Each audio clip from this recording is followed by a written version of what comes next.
Presento, soy Mayra Gavidia Vargas, soy la subcoordinadora de talleres del Comité Permanente de Publicaciones Científicas de la Sociedad Científica de Estudiantes de Medicina de la Universidad Nacional de Trujillo.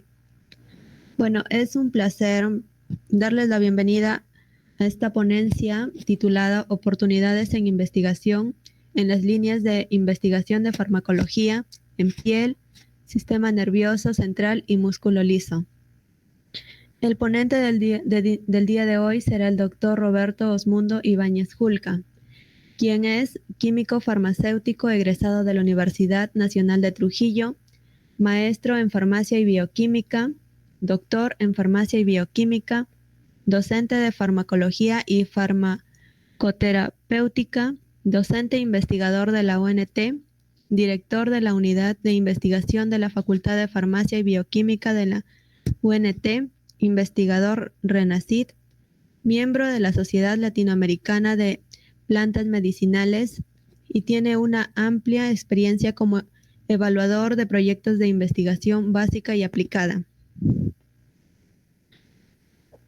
Antes de empezar con esta ponencia, si tuvieran alguna pregunta durante la reunión, por favor lo dejan en los mensajes. Y se estará enviando un pase de lista inicial y un pase de lista final. Bueno, sin más que decir, le doy la palabra al doctor Roberto Ibáñez para que pueda comenzar. Muchas gracias, Mayra. Gracias a todos ustedes por la invitación hecha hacia mi persona y bueno, voy a compartir rápidamente pantalla. A ver, vamos a...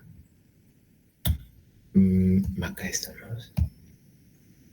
Me comentan, a ver si se puede observar, me comentan. Sí, doctor, sí se aprecia. Ya, a ver, muy bien.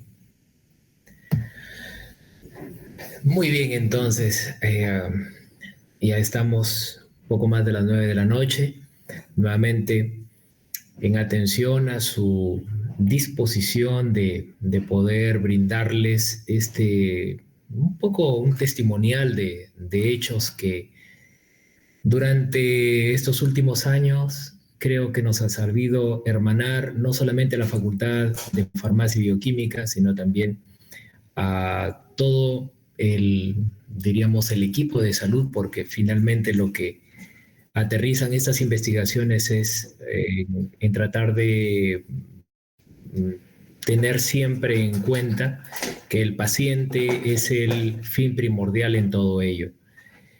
Y desde luego las investigaciones que aparecen desde la parte experimental y luego se vuelcan en la parte clínica, denotan pues algunos elementos preponderantes en ello. Si bien es cierto, todo radica en una investigación que se publique o que termine en una revista importante, sin embargo, detrás de ello hay un esfuerzo mancomunado en diferentes áreas y campos de acción. Yo soy uno más en ello.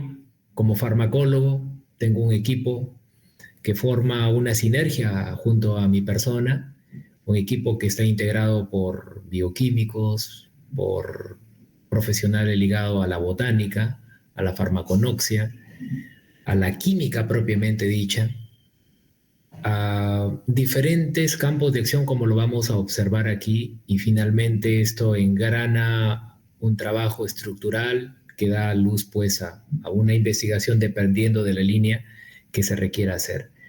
En este contexto vamos a ir en primer lugar a una de las líneas de investigación que se inició como cualquier otra con fondos concursables. Recuerden que una investigación para que pueda dar brillo por sí misma requiere de fondos. Y cuando digo de fondos, es necesario un tanto conocer el camino de que los fondos concursables aquí en el Perú normalmente Concitec los propicia a través de determinados momentos y que lógicamente al postular hay la necesidad de conformar un equipo bastante robusto, como se dice, para ir a ganador. En ese sentido, la línea de investigación antioxidante a nivel de piel justamente nace con una denominación que en su momento se le denominó ciencia activa, lo que hoy en día es prociencia. Y esta, lógicamente, a través de los proyectos de investigación básica y aplicada en el año 2017, postulamos a aquella oportunidad, como tiene la libertad cualquier universidad pública o privada. Y en ese sentido, en el año 2015, como tal,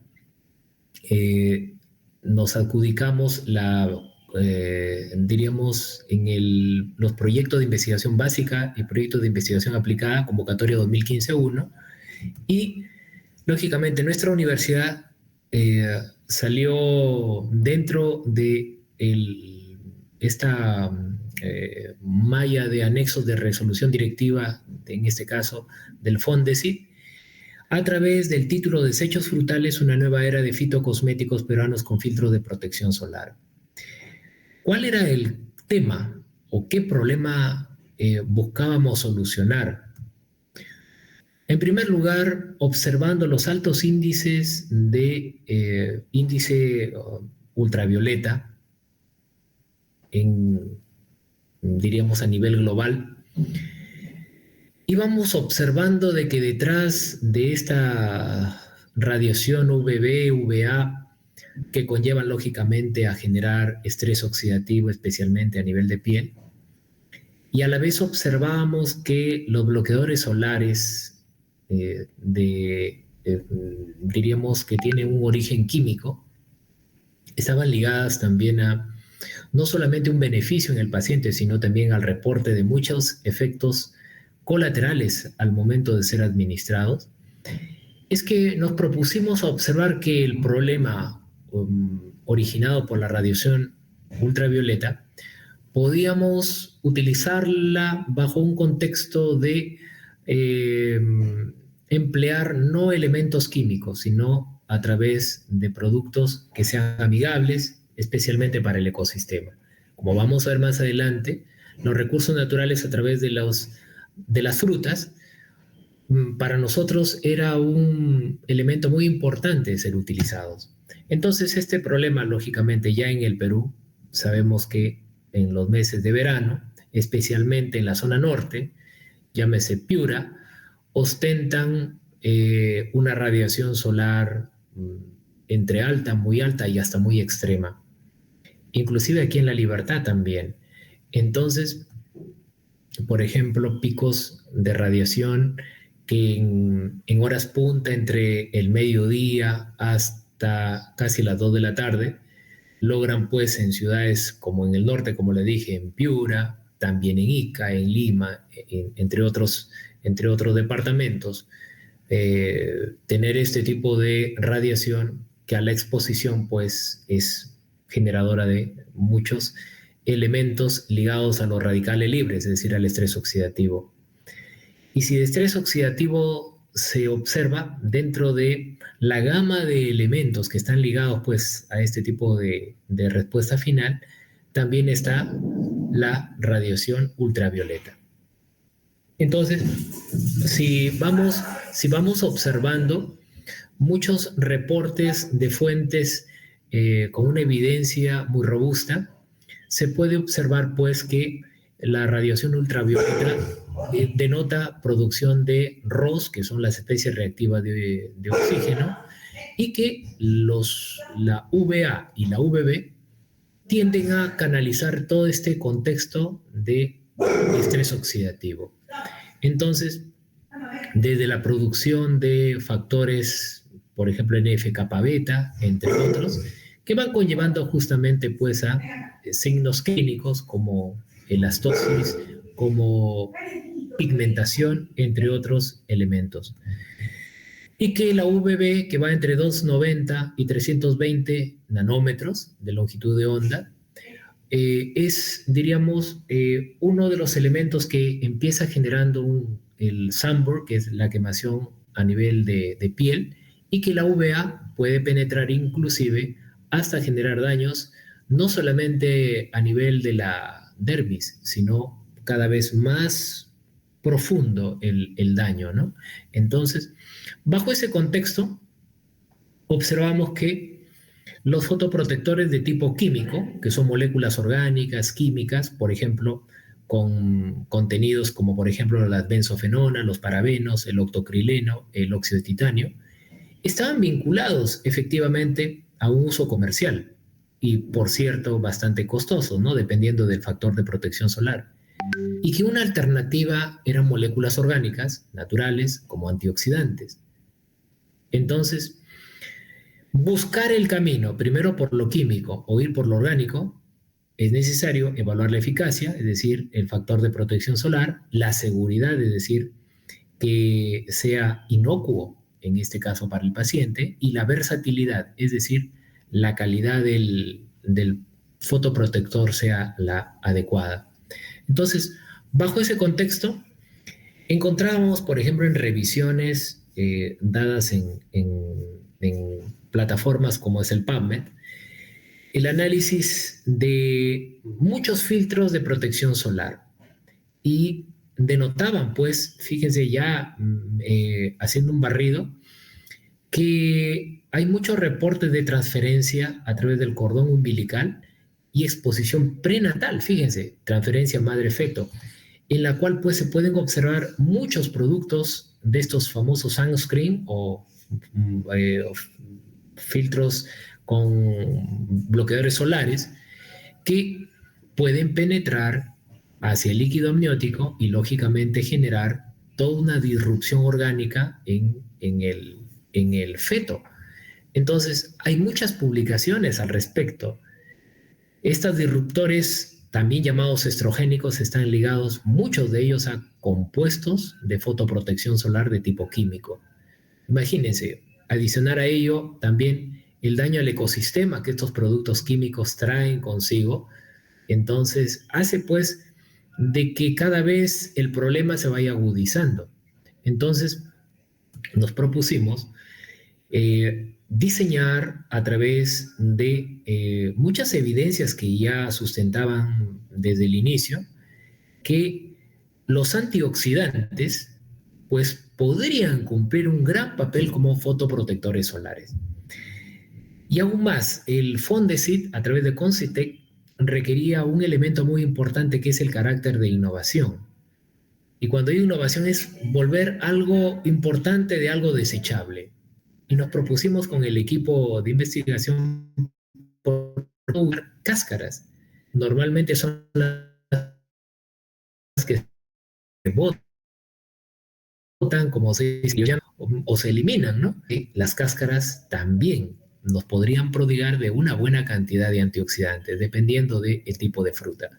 Es así como una recopilación de evidencias nos propusimos, en primer lugar, seleccionar especies vegetales de acuerdo a la evidencia botánica. Se hizo pues un screening de todas las frutas, determinando desde el nombre científico, los fitocomponentes que estos tienen, hasta los resultados que se podrían pues vislumbrar en ello.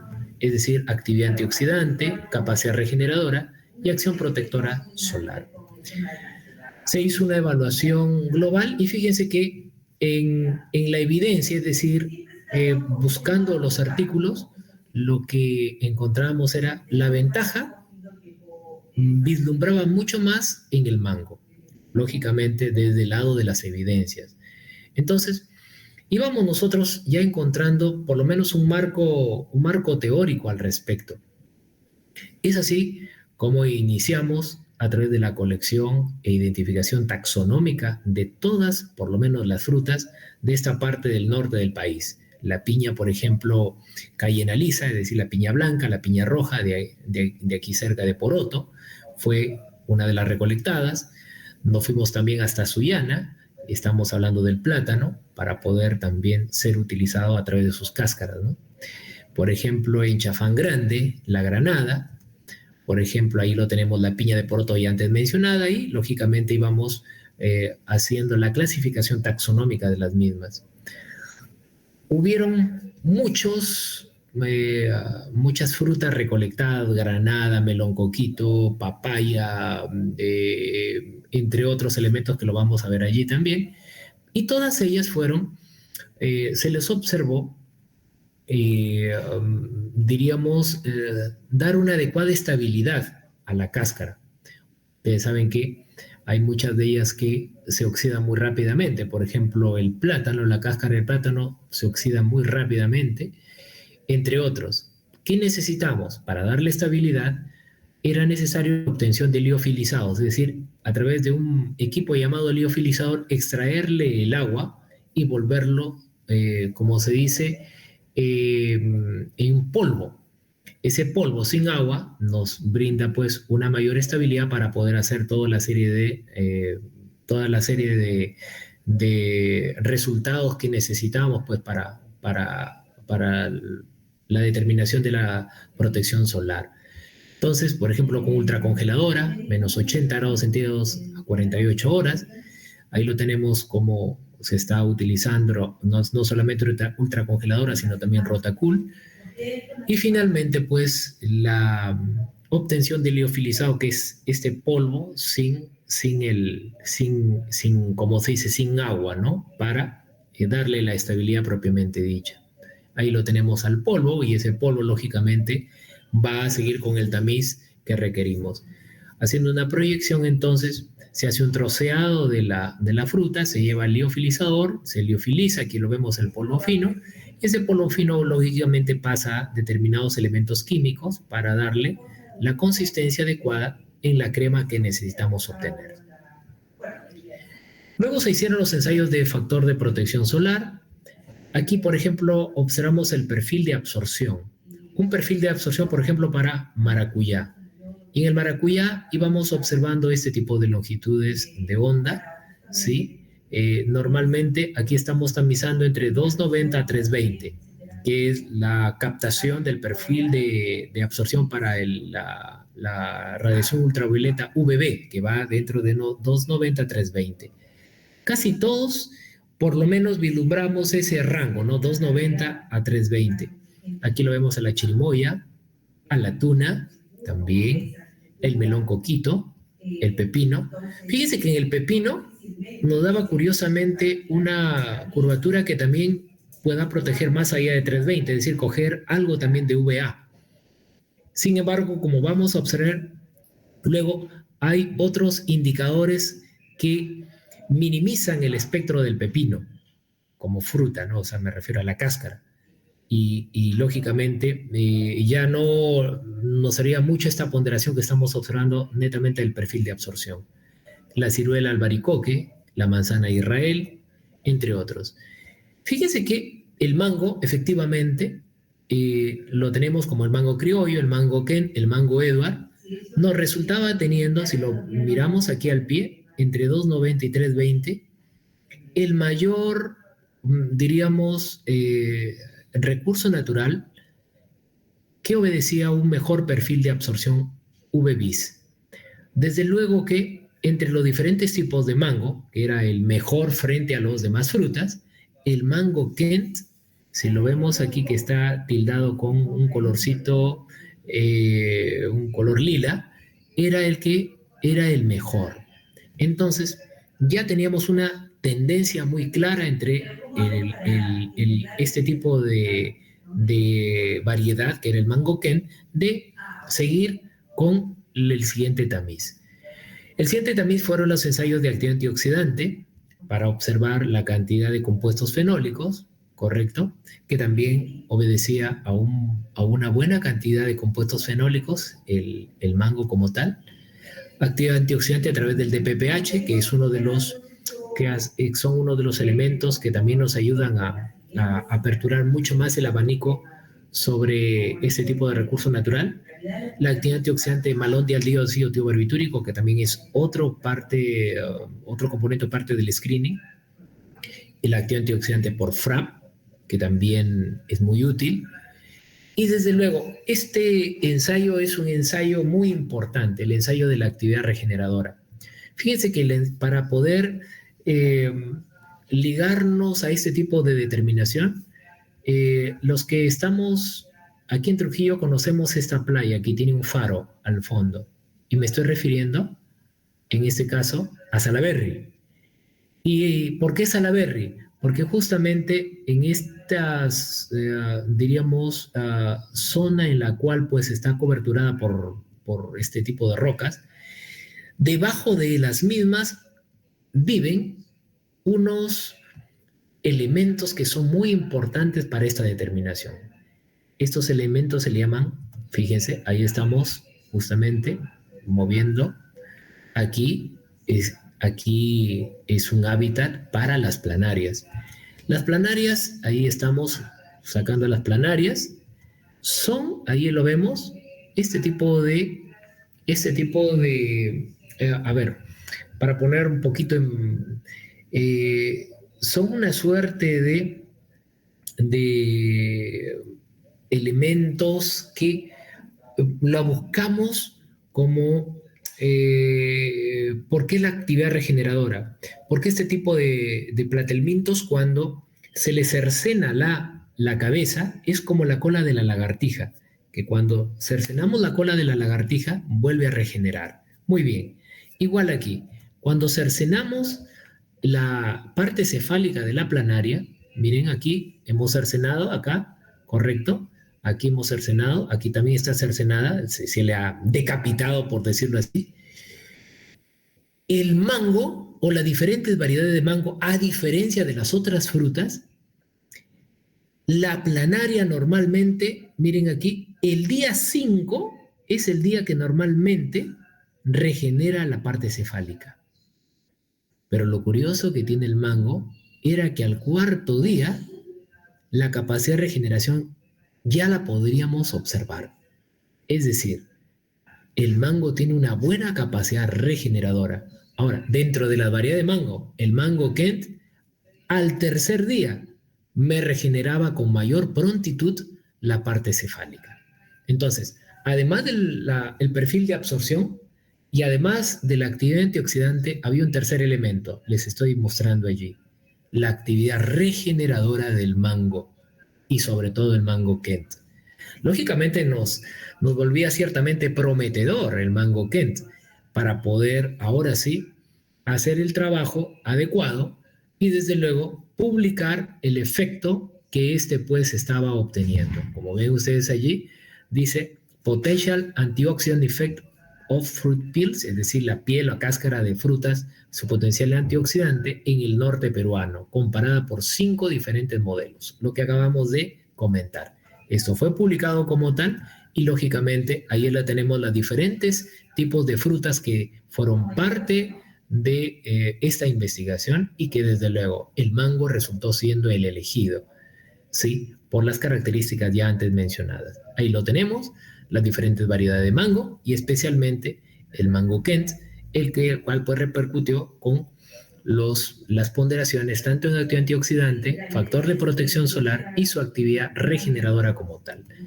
Entonces aquí estamos observando con uno de nuestros tesistas que lógicamente es parte también de todo el andamiaje que requiere una investigación. Son los denominados semilleros de investigación que finalmente hacen o dan a luz a través de sus trabajos de tesis las investigaciones que se vienen realizando. Entonces, al ser elegido el mango como tal, la siguiente era solicitar, lógicamente, a través de Indecopi, una selección oportuna en la cual la composición de la protección solar que comprende Mangifera indica, pues Indecopi, con un número de expediente del año 2019, nos pueda brindar la patente. Lógicamente que Indecopi alberga toda una serie de elementos para que sea robusto si esa patente llega o no a ser patente como tal.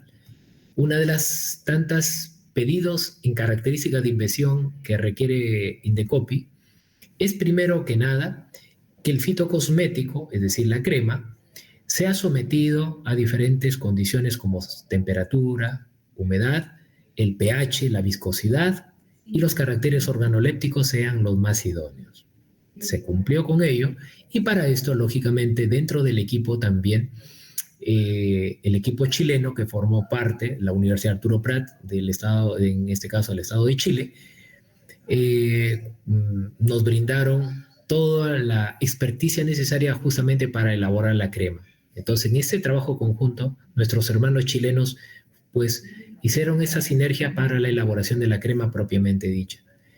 Entonces, se solicitó la viabilidad de la patente, habiendo cumplido con ello, y también, lógicamente, ahí los tenemos, el grado de inventor de nuestra Universidad Nacional de Trujillo, aquí en Perú, juntamente con los hermanos de la Universidad Arturo Prat. Entonces, bajo ese contexto, se utilizó el extracto etanólico de la cáscara de mango. Otros componentes aquí estoy no dejando visible porque lógicamente la patente aún sigue en camino. Estamos, siempre hay muchos años de evaluación. Imagínense, han pasado casi 6 años y estamos en la fase final de ello. Y obtuvimos pues con ello un factor de protección solar de 37. Desde luego que hay factores de protección solar mucho más altos, pero recuerden, estamos hablando de un producto que es netamente orgánico, que es la Mangifera indica. Y por qué no esperamos que en este año ya tengamos la patente y podamos hacer, lógicamente, ya mirar un producto como tal desde nuestra Universidad Nacional de Trujillo como un perfil de competición frente a productos de tipo químico, que normalmente pues son grandes laboratorios de las grandes farmacéuticas. Ello pues le da también, como habíamos observado, la estabilidad en los días que tiene la crema, el color, el olor, la textura, sometida también al pH que la formulación requiere, como tal, que se mantenga un pH aproximadamente de 7, y que lógicamente el control microbiológico que obedece a la crema, pues no exista ningún crecimiento de tipo bacteriano, llámese Escherichia coli, Staphylococcus aureus, ni tampoco hongos, es decir, que sea inocuo. Y también a través de los ensayos o bioensayo de toxicidad en náuplios, que nos confirme pues que las fórmulas no son tóxicas ni tampoco dañan el ecosistema marino costero. Desde luego fue así, porque las cremas de mango a una concentración de 10 miligramos por mililitro, en este caso, este tipo de bioensayo de toxicidad salió totalmente inocuo. Lógicamente, en los Estados Unidos, Google Patents ya habla del mango como tal. Sin embargo, habla de la semilla de mango, fíjense, que también se utiliza con fines de sunscreen o bloqueadores solares. Aquí estamos hablando de la cáscara de mango, la cual fue utilizada. Las publicaciones, lógicamente, permitieron elaborar este libro Memoria, Desechos Frutales, una nueva era de fitocosméticos peruanos con filtro de protección solar, que fue dilucidado en su momento también ante las autoridades de nuestro país y que también sirvió para poder sentar las bases aquí en este paper, en Moleculus, que es el perfil metabolómico del mango, ¿sí? No solamente de la cáscara, sino también la hoja de mango como efecto protector intestinal. Fíjense que esto fue un detalle bien interesante, porque si bien es cierto, estamos hablando de la línea de investigación de piel, pero recuerden, aparecen también ramas conexas a partir de una línea madre, y una de ellas fue justamente lo que estamos observando, que también el mango hoy en día, y eso lo estamos trabajando, tiene un buen perfil justamente a nivel intestinal, ¿sí? Entonces, hay una serie de elementos que nos permite decir, pues, los fitocomponentes que este tiene, especialmente la mangiferina, que es uno de los compuestos o metabolitos activos que tiene el mango, para poder prodigar pues el efecto antioxidante que estamos viendo como factor de protección solar. Ahí lo tenemos las moléculas como tal, que son las que finalmente vislumbran el efecto antioxidante. La segunda línea es la acción a nivel de músculo liso intestinal. Recordarán entonces que el mango no solamente me servía como pionero a nivel de piel, sino también una de las ramas que nos impulsó a seguir con el estudio del mango fue a nivel de musculatura lisa intestinal. La publicación ya la vieron en Moleculus. Sin embargo, queríamos hacer un screening con otros recursos que también tenemos, recursos naturales en el Perú. Pero para poder mirar ello, primero que nada, siempre es necesario enfocar el problema de salud que queremos determinar. Antes fue la radiación ultravioleta, cómo impacta en la piel y la generación de estrés oxidativo, y aquí vemos una conexión entre cerebro e intestino. Si podemos hoy en día revisar la información, al intestino se le considera también el segundo cerebro, fíjense.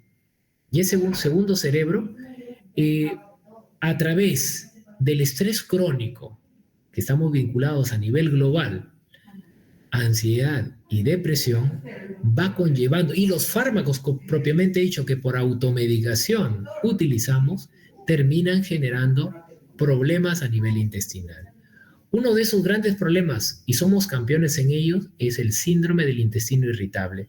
He hecho un poco este esquema a través del uso de la inteligencia artificial, en que la producción de radicales libres en el síndrome de intestino irritable conlleva, fíjense, a una alteración de receptores muscarínicos, que ustedes saben están ligados a nivel de intestino, canales de potasio que están ligados a nivel de intestino también, canales de calcio que también están ligados a nivel de intestino, es decir, hay un tráfico terrible, una inflamación terrible ligadas a radicales libres.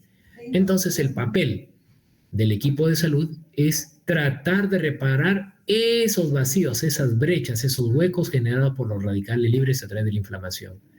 En esta alegoría entonces puedo mirar el escenario, cómo los radicales libres están ligados a inflamación y los síntomas ligados a dolor abdominal, flatulencia, borborismos, esos ruidos intestinales clásicos, diarrea, constipación, evacuación incompleta. Es muy importante ello, porque lastimosamente la terapia farmacológica en el síndrome de intestino irritable está ligado a antiespasmódicos, por ejemplo, la famosa buscapina, antiflatulentos, correcto. Aquí, pues, por ejemplo, este producto que es el Gasiovet, que tiene simeticona, procinéticos o motilínicos, estoy hablando de la metoclopramida, antidiarreicos, laxantes, es decir, hay un cóctel de fármacos entre 2 a 3 o más prescripciones que normalmente se utilizan en este tipo de síndromes. Y también, fíjense, no solamente una, sino hasta 7 prescripciones por año, es decir, se vuelve cada vez muy recurrente el problema en el tiempo. Entonces, ligados también a este comportamiento de ir cada vez a buscar o la búsqueda de elementos netamente amigables para con nosotros mismos, sino elementos químicos que normalmente son los medicamentos, observamos que la yuglona, que es uno de los componentes que tiene el nogal, ya habían trabajos o existían trabajos en los cuales se manifestaban con efectos vasodilatadores. Entonces, íbamos observando tanto el equipo peruano como el equipo chileno, que seguíamos siempre y hasta el momento seguimos siempre en unión, se han fusionado otros países también al respecto, de mirar en nuestro nogal peruano, de ver las características qué comportamiento tendrían al extraer la yuglona y lógicamente un cuadro de síndrome de intestino irritable a nivel experimental. Bueno, el artículo sí efectivamente se veía que la yuglona tiene un efecto ciertamente relajante a nivel de arteria coronaria y ahí tenemos, ese es el arbolito de nogal, que tiene una característica muy interesante. Es un arbolito que normalmente la yuglona, que es un derivado quinónico, normalmente le prodiga estar aislado, es decir, evita que otros arbolitos crezcan junto a ella, es decir, se apropia de los recursos orgánicos que están a su alrededor. Entonces, ciertamente la yuglona también es un componente importante para el propio nogal. Es así como desde Cajabamba obtuvimos la colección del nogal propiamente dicho, y ya su determinación botánica a través de la identificación taxonómica del mismo, a través de un nombre denominado Juglans neotropica, que es el nogal peruano. Entonces ya nos propusimos a poder, a través de este recurso natural, ver cómo es que a través del fruto que tiene el nogal propiamente dicho y de su cáscara nuevamente propiamente dicha, podíamos obtener la yuglona. El equipo chileno, fíjense, en el desierto de Atacama, podía sintetizar por química verde, fíjense, por química verde, es decir, hacer uso de solventes que no son orgánicos. Ustedes saben que los solventes orgánicos, llámese benceno, entre otros, generan un daño también al ecosistema. Entonces, directamente con los rayos solares, generar yuglona a partir de la cáscara del fruto del nogal. Entonces, esta yuglona, teóricamente, tendría que actuar sobre canales de potasio, receptores muscarínicos, canales de calcio, y de esta manera bloquear los radicales libres.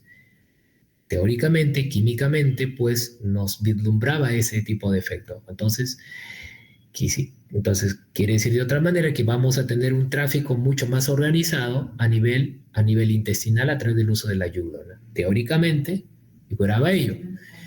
Y de esta manera, pues, hacer que el síndrome del intestino irritable, que normalmente pues hay una sintomatología totalmente, diríamos, ligada a lo que ya habíamos comentado anteriormente, en donde cada elemento quiere guardar un ritmo propiamente dicho, hacerlo pues a través de los componentes que tiene el nogal, ciertamente una sintonía adecuada.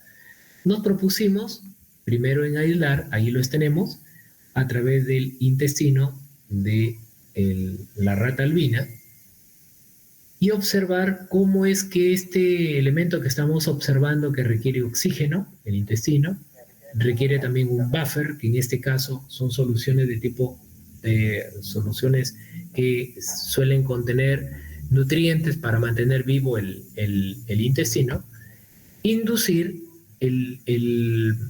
toda esta mecánica contráctil con acetilcolina, especialmente cloruro de potasio, que también ayuda muchísimo, este tipo de espasmos que lógicamente conllevan a una explicación del síndrome de intestino irritable.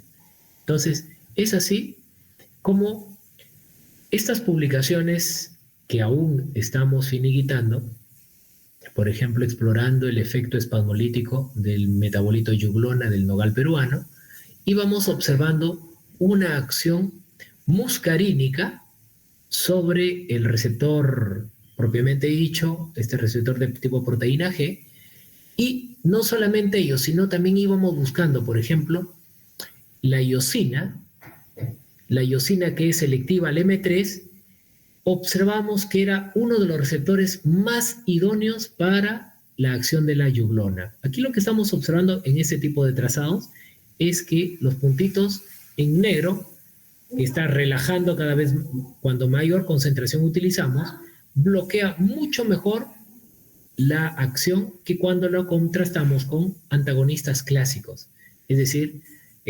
antiespasmódicos como la atropina, la buscapina propiamente dicha. Entonces, íbamos ya teniendo ese tipo de alcances, y no solamente ello, sino también al utilizar bloqueantes inhibidores de canales de potasio. Aquí normalmente la glibenclamida, que es un antidiabético muy utilizado, nosotros experimentalmente lo utilizamos para actuar como un inhibidor de canales de potasio. Y observamos que también en los mecanismos de la yuglona, interesantemente en intestino, favorecían a ello. Cuando utilizamos bloqueadores de canales de calcio, el sentido no era tanto así. Por ejemplo, el verapamilo, que normalmente lo utilizamos para poder bloquear los canales de calcio, no veíamos un efecto tan pronunciado como sí lo tenía la acción a nivel de potasio. Entonces,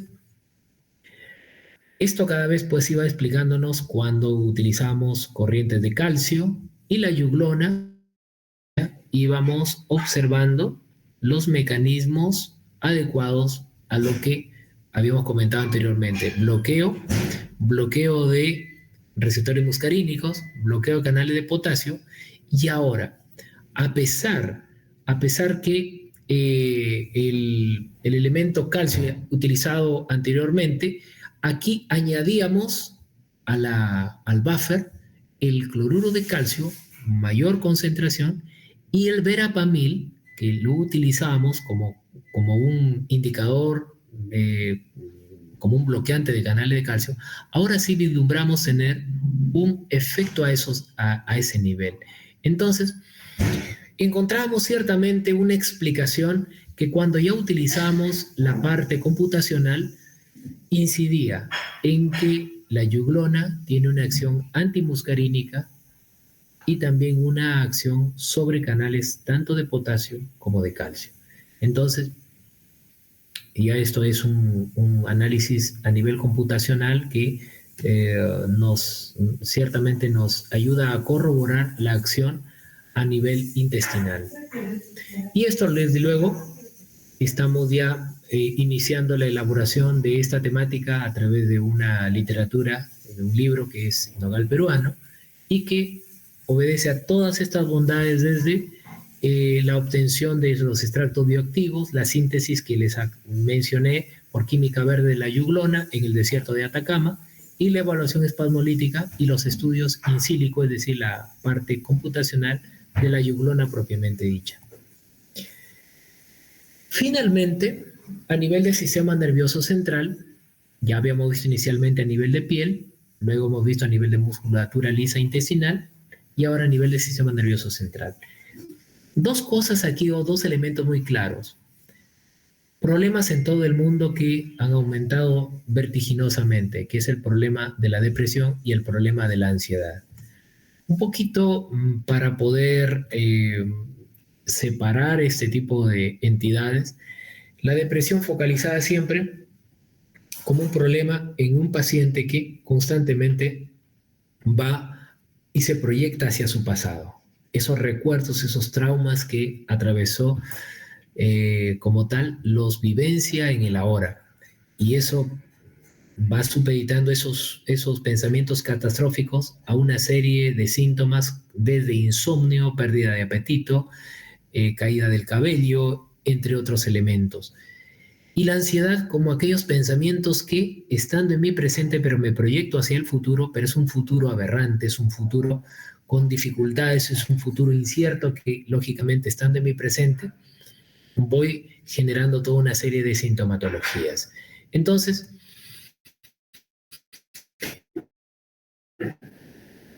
observando pacientes posmenopáusicas, hay un hipoestrogenismo, diríamos, marcado biológicamente y que genera trastornos de memoria, hay atrofia de aparato urogenital, síntomas vasomotores como bochornos y también fracturas como tal, mucha predisposición a ello. Y la terapia de reemplazo hormonal a través justamente de la terapia estrogénica propiamente dicha puede mejorar memoria, se previene la atrofia del aparato urogenital, se aplaca síntomas vasomotores y se previene fracturas. Y a la vez, observando que la terapia de reemplazo hormonal se observan en muchas publicaciones un uso continuo, es decir, de más de 10 años, que conlleva pues a diferentes problemas desde riesgo de cáncer, también riesgo de trastornos a nivel de stroke, problemas a nivel coronario. Entonces, y que el Women Health Initiative, es decir, en los Estados Unidos, muchas corrientes han devenido que la terapia de reemplazo hormonal ha disminuido en cerca de un 44% entre los años 1988 a 1994 y dice, ha de ser usado en 4.7%, o sea, en el 2010, imagínense, bajó mucho más. Entonces, se observa pues que la terapia farmacológica no necesariamente pues es la panacea que se creyó en algún momento, ¿no? Entonces justamente aparecen algunas terapias alternativas complementarias para menopausia. Y, ¿por qué no? Ligar todos estos componentes que tiene la terapia alternativa y complementaria a través de los fitoestrógenos.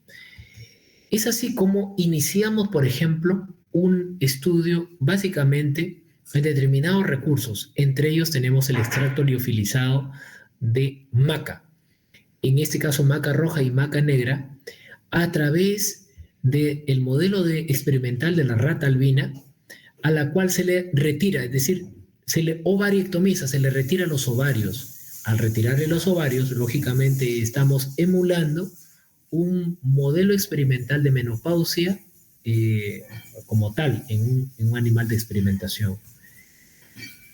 Una vez que se ha observado ello, se tiene, por ejemplo, a través del test de Porsol, que es el test del nado forzado, se mide la actividad antidepresiva. Y no solamente ello, sino al animalito se le decapita para poder estudiar el cerebro propiamente dicho y ver qué alcances a nivel de estrés oxidativo existen a ese nivel.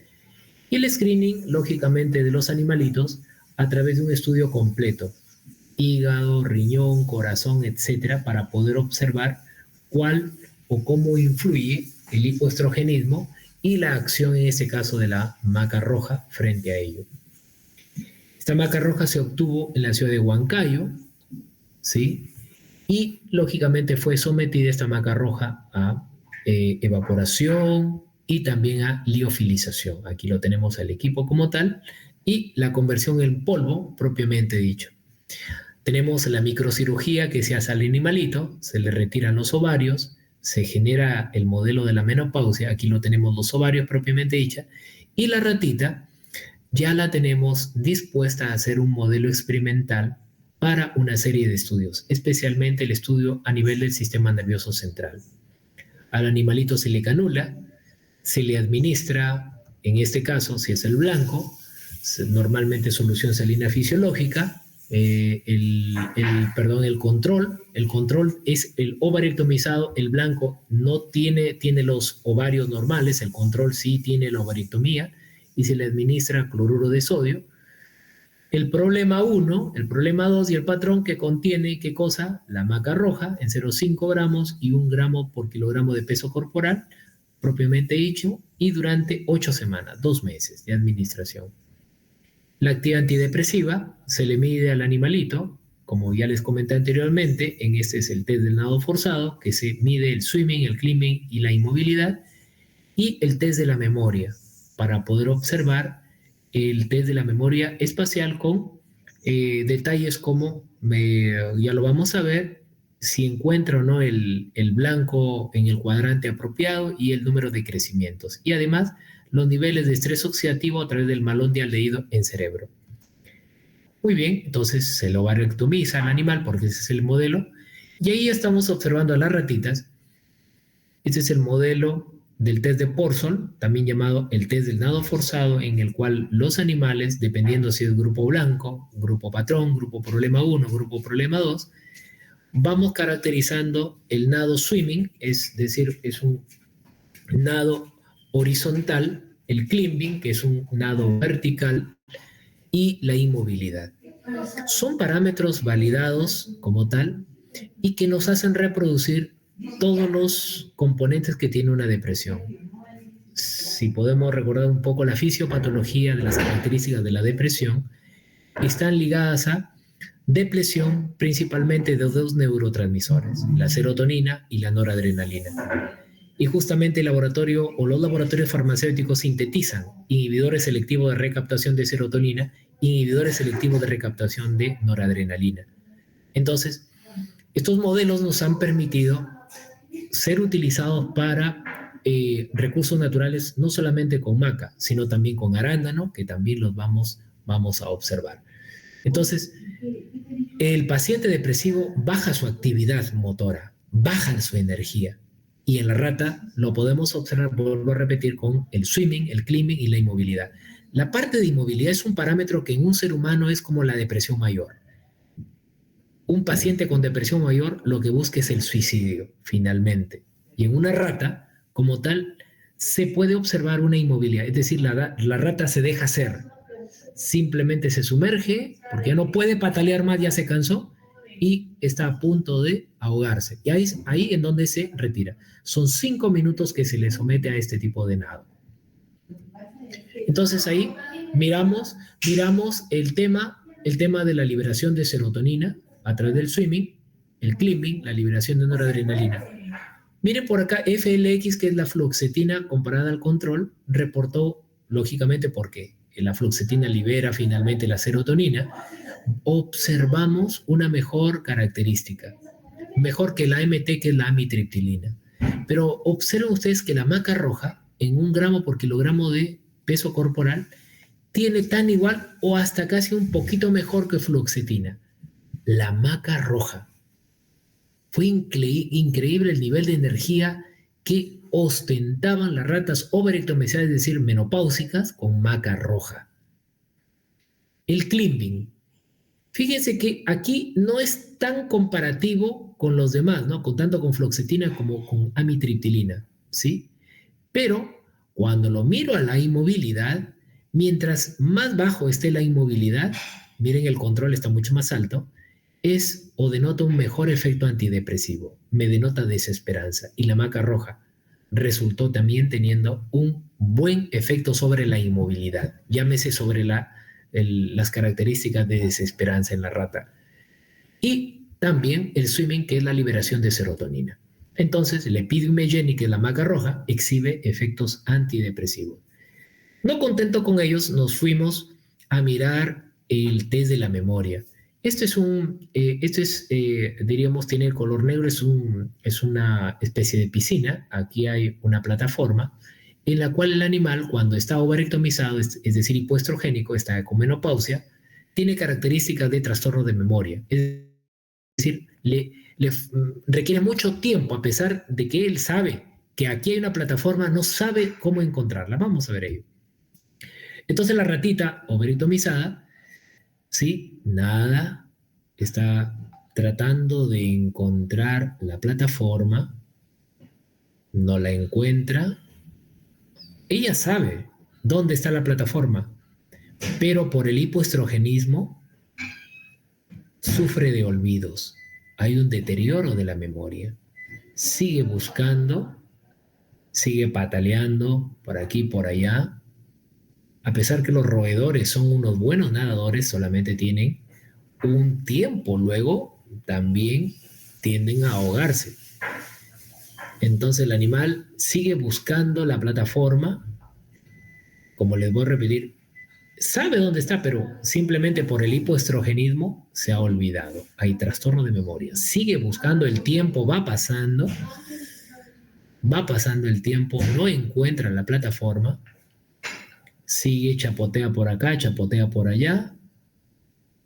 Notan que hay la forma de una luna hacia un extremo y a la forma de un sol hacia el otro extremo. Muy bien, y encontró la plataforma. Esos indicadores nos permiten justamente una memoria espacial y retiramos ahí. Muy bien. Entonces eso es evaluado y se registra el tiempo o los tiempos que el animalito está llegando a la plataforma, lógicamente a través del uso de las estadísticas.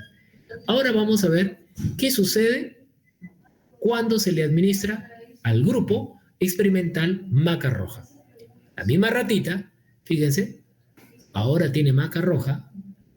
¿Y qué sucede? Los fitocomponentes de la maca roja le permiten encontrar en un menor tiempo posible la plataforma, demostrando que la maca roja, pues a través de sus fitocomponentes, especialmente los macaenos y las macamidas, pues tienen un buen potencial de facilitar una buena performance a nivel de memoria. No solamente ello, sino también vamos a observar un aislamiento del cerebro. Se le decapita al animal y vamos observando, ahí lo tenemos, el cerebro, y a través de las cámaras, en este caso la cámara de flujo laminar, nos permite pues tener todas las normas de bioseguridad para obtener los radicales libres propiamente dicho, un espectrofotómetro que es adecuado, y vamos a medir los niveles de malondialdehído. ¿Y qué observamos? Que la maca roja, en 1 gramo por kilogramo de peso, además de ser un buen antidepresivo, liberando serotonina, actuar también a nivel de memoria. Aquí estamos observando que a través de la evaluación del cerebro de las ratas overectomizadas, reduce también el estrés oxidativo a través de la disminución o la acción sobre el malondialdehído como elemento de la fase terminal de los procesos peroxidativos. El cromatograma. Este cromatograma, fíjense que en asociación con los amigos de la Universidad Fluminense en Brasil, nos permitió hacer el cromatograma y ubicar los componentes que tiene nuestra maca roja peruana. Macaridina, por un lado, macalina, por otro lado, el ácido octodecaidinoico, por otro lado, y la 3-metoxibencil 9,1215, la octadecatrinamida, que son componentes fundamentales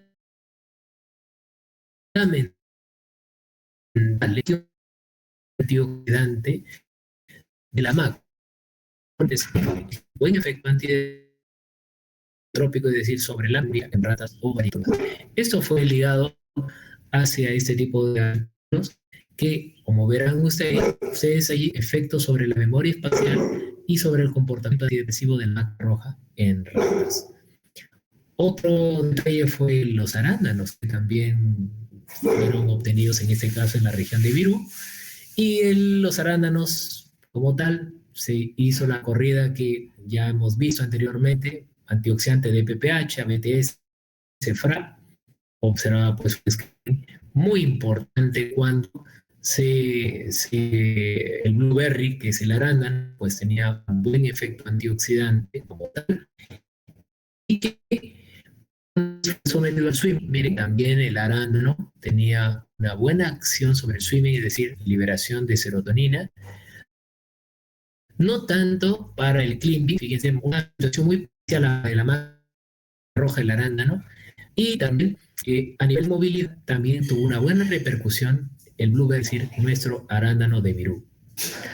Aquí no solamente en cerebro, sino fuimos a estómago para poder observar qué características pues antioxidantes si las tenía también el arándano a nivel hepático y a nivel sanguíneo. Entonces, realmente había y existe una prometedora acción del arándano en diferentes elementos y tejidos biológicos. Componentes que tiene nuestro arándano, Vaccinum corymbosum, aquí en Virú, acá en nuestro país, muchos elementos, pero uno de los elementos que más, diríamos, perfil antioxidante nos ha demostrado es la quercetina, que justamente es uno de los contenidos de estos bioactivos que tiene el arándano de aquí de nuestra región. Este es otro modelo que también vinculamos al arándano, y ese es el famoso laberinto en cruz elevado. Cuando la ratita se expone más a los brazos abiertos, es una rata más ansiosa, ¿correcto? Y fíjese, ahí estamos observando que el animalito se esconde, esos son los brazos cerrados, ¿sí? Y el modelo me dice, mientras un fármaco de repente con características sobre la ansiedad tenga, el animalito va a tener un mayor tiempo afuera. ¿Por qué? Porque afuera es donde hay más peligro, se enfrenta mucho más a su realidad. Mientras que cuando se esconde es un animalito más temeroso, con mayor miedo, como lo hay pues en los problemas de salud mental. Este es un buen modelo experimental que lógicamente mide el tiempo en el brazo cerrado y también el tiempo en el brazo abierto. Muy bien. Y detrás de ello también pues están los componentes computacionales a través de la quercetina que nos ayudan muchísimo a esclarecer el posible mecanismo de acción que tiene este bioactivo dentro del arándano propiamente dicho de nuestra región. Publicaciones, esto fue realizado el año pasado en la revista Plants, Chemical Composition, Activity, Antioxidant Activity, Antidepressive Effect, and Lipid Peroxidation of Peruvian Blueberry, es decir, del arándano, y el estudio molecular y dianas clave en el estrés oxidativo y la depresión. Finalmente, todos estos elementos tienen que caer en algo importante también. Estas 3 líneas que acabo de comentarles recayeron a que en nuestro país, Perú, fue elegido como la sede del 12º Congreso Latinoamericano de Plantas Medicinales. Ahí les presté al comité organizador y lógicamente fue llevado a cabo en nuestra Universidad Nacional de Trujillo a propósito del bicentenario que se cumplió en el año 2024 y que estamos ya a puertas de tener y culminar con un libro, una impresión como tal, en donde está pues consolidado toda la serie de experiencias que se llevaron a cabo en este Congreso Latinoamericano de Plantas Medicinales con las 3 líneas de investigación que acabamos de ver. Les agradezco mucho su atención y estoy llano a cualquier inquietud.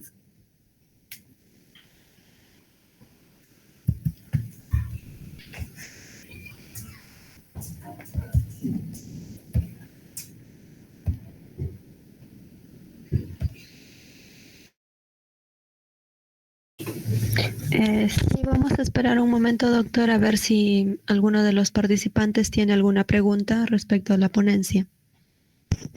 Sí, cómo no.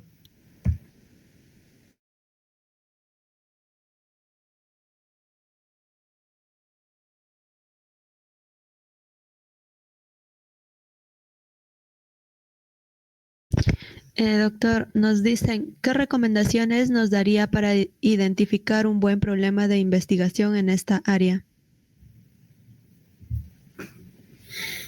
A ver, lo primero que pensaría es en que cuando voy a iniciar una investigación, número uno, yo necesito siempre tener un grupo de investigación en el cual tenga todos los recursos necesarios para enrumbar ello. ¿Por qué creo ello con prioridad? Porque a veces, y eso me ha pasado, trato de enrumbar en líneas de investigación que en el papel resultan siendo muy ostentosas, resultan siendo con un alcance muy prometedor, pero cuando sustento el proyecto y ya estoy, como se dice, nadando en una piscina de acciones en las cuales recién me doy cuenta el alcance cuando piso tierra, entonces a veces se queda a medio hacer el trabajo y ya no lo termino. Entonces es importante siempre iniciar una investigación teniendo todo el equipamiento, todos los recursos que sean necesarios. Estos modelos experimentales que les he comentado requieren que como grupo de investigación hayamos tenido fondos en los cuales me permitan fusionar a alumnos de pre y de posgrado. Hoy en día, en nuestra universidad, por ejemplo, se abren postulaciones en canon minero, que son ingresos internos, ¿no? Aún así, este tipo de investigaciones siempre va a requerir de un sustento para tener pues una sostenibilidad en el tiempo. Entonces, lo primero que yo tendría que mapear, si necesito una línea de investigación, observar dentro de la universidad qué equipos o grupos de investigación están trabajando con algo que de repente yo requiera hacer. Converso con la persona y lógicamente a través de esa conversación, de esa comunicación, puedo enrolar el trabajo con ellos. Si yo lo quiero hacer de manera particular, es más complicado el asunto porque, como les digo, como universidad pública, los modelos de tipo experimental requieren un costo. Conclusión, siempre que ustedes tengan en mira una línea de investigación, observar qué grupos de investigación hay en la universidad y conversar con los líderes de esos grupos de investigación para que ustedes puedan fusionarse a esos grupos de investigación como tal. Entonces, eso es lo que diría. Y si quiero hacerlo de manera independiente y tengo los recursos, bienvenido sea, ¿no? Pero como le digo, siempre va a haber un costo detrás de ello, ¿no? Acababa de tener, son las 10 de la noche, una conversación con un grupo de investigadores, Por ejemplo, las ratas, traerlas desde Lima es lo prioritario. Una rata está costando entre 17 a 18 soles por rata. Ahora, yo no trabajo con una sola rata, trabajo con grupos de más o menos entre 6 a 8 ratas por grupo. Son entre el grupo control, grupo blanco, grupo patrón, grupo problema 1, grupo problema 2, son 8 por 5, son 40 ratas. Mínimo para un estudio, diríamos estándar, ¿no? Ahora, traerlas desde Lima hacia Trujillo, eso es otro gasto. Darles manutención a los animales a través de el alimento y la adecuación de una buena hidratación, eso es otro costo. Adecuar los materiales que se van a utilizar y adecuar los reactivos, eso es otro costo. Entonces, todo eso va sumando. Conclusión, siempre es bueno pisar tierra cuando hagamos cualquier tipo de modelo experimental y que sepamos que la viabilidad que tiene el proyecto, pues finalmente va a dar las luces que yo requiero.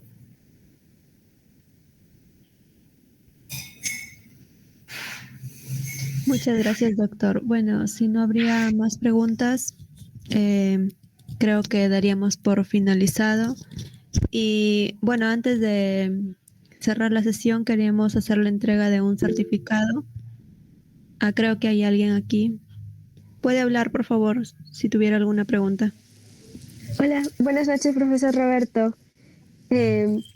Bueno, más que todo para complementar, si nos pudiera hablar un poco más acerca de la gran importancia entre la colaboración de redes de investigación, ya que como hemos podido ver en todos los proyectos que usted nos ha presentado, siempre hay colaboradores tanto de pregrado, posgrado de otros países, y pues como un alumno de pregrado, mediante la guía pues, ¿no? de sus docentes, puede llegar a tener estos contactos con investigadores de otros países para poder realizar los proyectos.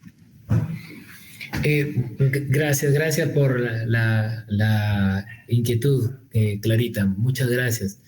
Sí, miren, yo les animo a todos ustedes los que me están escuchando a que nunca desaprovechen la oportunidad de asistir a un congreso. Los congresos, sean de cualquier tipo de línea de investigación, son importantes para ustedes. Yo les cuento que si uno quiere hacer investigación y cree hacerla solo, solo nunca vas a poder trabajar. Nunca, nunca, nunca. La investigación siempre es colaborativa. Ya Clarita comentaba, son redes. ¿Cómo uno construye redes? Las redes se construyen a través de la comunicación. Y las comunicaciones son escenarios en los cuales pues un congreso o aquí tertulias como los que me están escuchando, vamos armando cada vez más una comunicación que llegue a un fin. Estas redes efectivamente empiezan a través, yo pienso esto, ¿no? De caerle en gracia a alguien, de saber que yo puedo aportar con algo. Y ese aportar con algo es, de pronto, si alguien maneja la parte computacional, ya tienes ganado un contexto. Si alguien maneja el inglés, ya tienes otro contexto ganado. Si alguien maneja las revisiones de los artículos de investigación a través de las famosas IA, que son la inteligencia artificial, es decir, haces usos de plataformas cada vez más, ya tienes otro punto ganado. Ahora, si a eso le sumas destrezas que puedas utilizar de repente, si haces una buena obtención de un hisopado bucal o de repente puedes dosar sangre en un paciente, son habilidades que finalmente van sumando y van haciendo que tus recursos sean favorables para que tú puedas fusionarte a grupos de investigación. Las redes están ahí, amigos, están para poder tomarlas, pero lo importante es que cada uno de ustedes sume cada vez más recursos internos en el papel de investigación. Los famosos semilleros de investigación, ¿cómo nacen? Nacen justamente buscando investigadores, que los hay en la Universidad Nacional de Trujillo, pero que compaginen con lo que tú quieras hacer. Nunca un investigador te va a buscar, no. Ustedes tienen que buscar al investigador.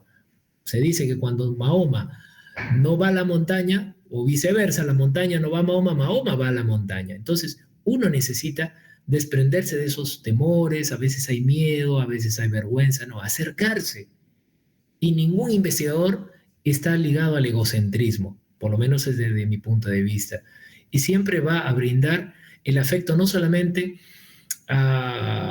diríamos, a la facultad en la cual uno trabaja, no. Yo creo que al final somos un equipo y un trabajo colaborativo entre medicina, entre farmacia y bioquímica, entre enfermería, entre biológica, es decir, todos hacemos ciencia. La ciencia no es nadie el erudito de decir, yo hago solito ciencia, no, hay un trabajo colaborativo. Por eso creo que en este papel es muy importante este rol que cada uno de ustedes tiene, ¿no? De orientarse hacia una red temática como tal, pero a través de investigadores que ustedes ya los conocen en sus facultades respectivas.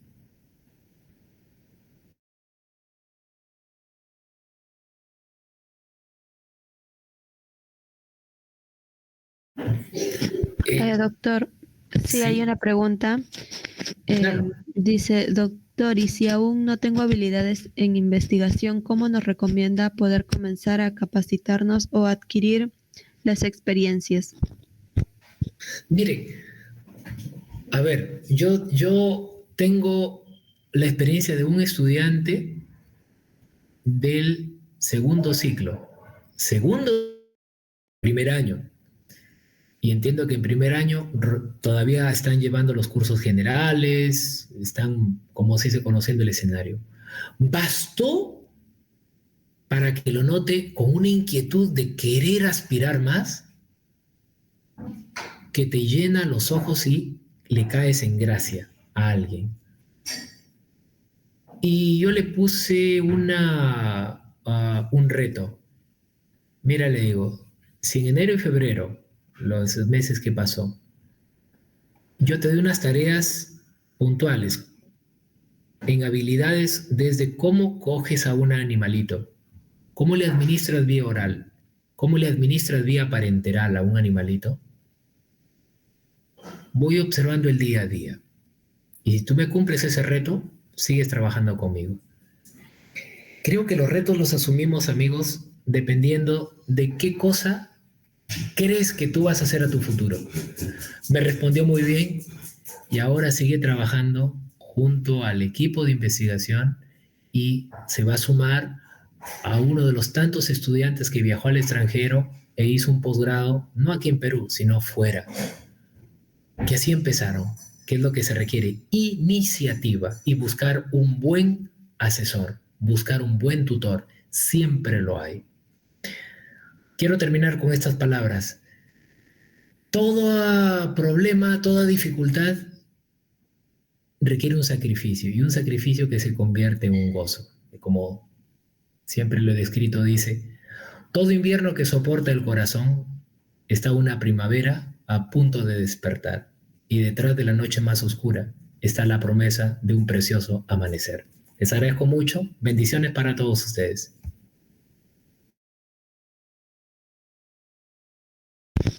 Muchas gracias, doctor. Bueno, si no hubiera más preguntas, o no sé. A ver.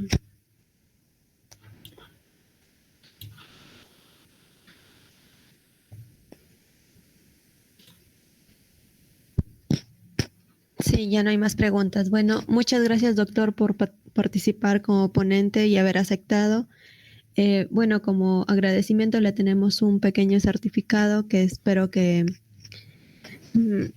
demuestre nuestra gran alegría por haber contado con usted.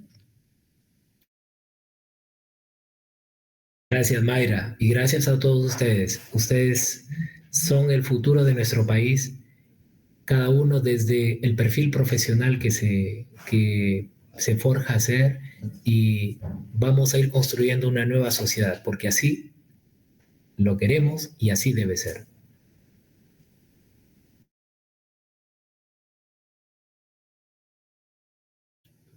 ¿Sí se puede visualizar, doctor? Sí, Mayra, muy contento con tan bonito obsequio que hacen hacia mi persona. Gracias a ustedes. Muchas gracias igualmente, doctor. Gracias. Felices noches a cada uno de ustedes.